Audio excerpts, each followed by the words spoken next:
Hello, I'm here with Shawna from Hollaback Baltimore, and I just wanted to have a little meeting since we're both in New York City together. I thought it would be a great opportunity to meet up. It's great we can meet up. Exactly. So Shawna, we're a new chapter of Hollaback in Brussels, and so I wanted to ask you a little bit about when you started Hollaback Baltimore.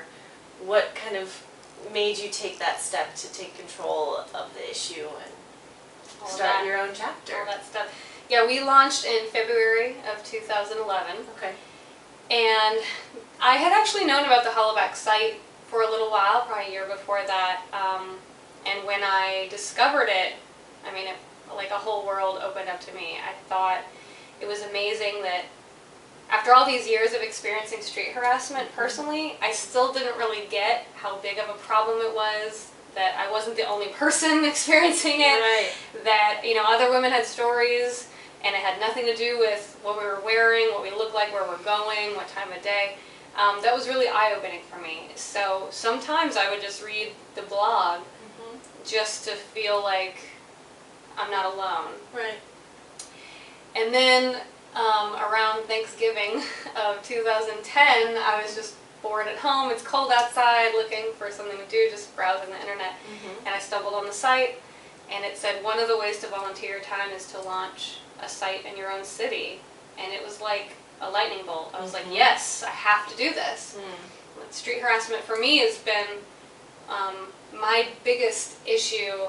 I say that, you know, I grew up an only child of a single mother. And so just my whole family gave me a lot of confidence, sometimes overconfidence, you know, but I grew up thinking that I could do anything. I could be anyone, and that I deserved it, right?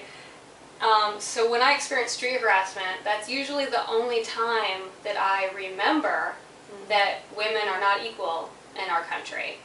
And it's a hard thing to remember every time you experience street harassment. I mean, it can really get you down. So that's always been my big issue.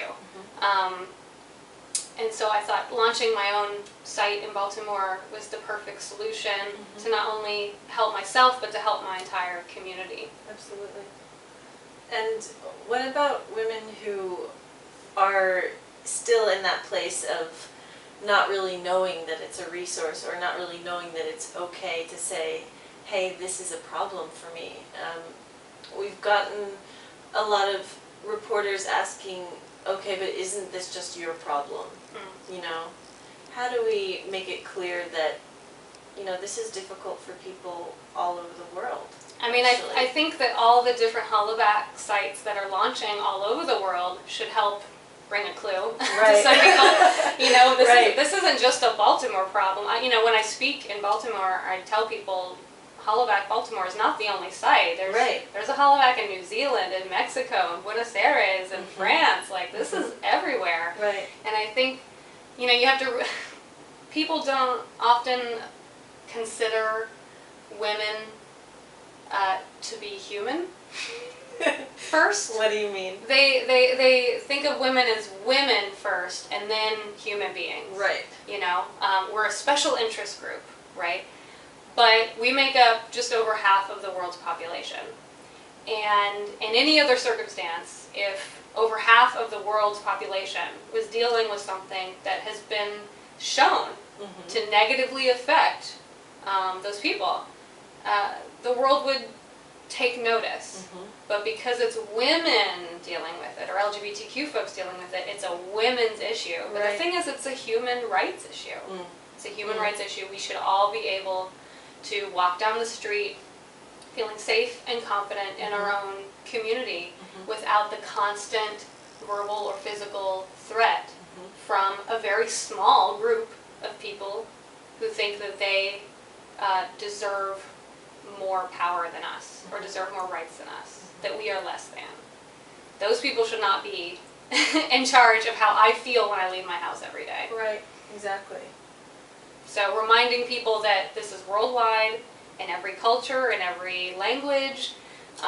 It affects women and LGBTQ folks all over the world, almost 100% of them. So it's something that's worth taking note of, and it's a stepping stone it's a gateway crime to other more serious and physical acts. Right. So if we can prevent people from the get-go from disrespecting strangers on the street, maybe we can prevent them from attacking them. Right. You know, if we promote a general air of respect and privacy and civility, then I personally believe that certain attacks, assault and rape, would go down. Absolutely. But you gotta educate the people. You gotta tell the people.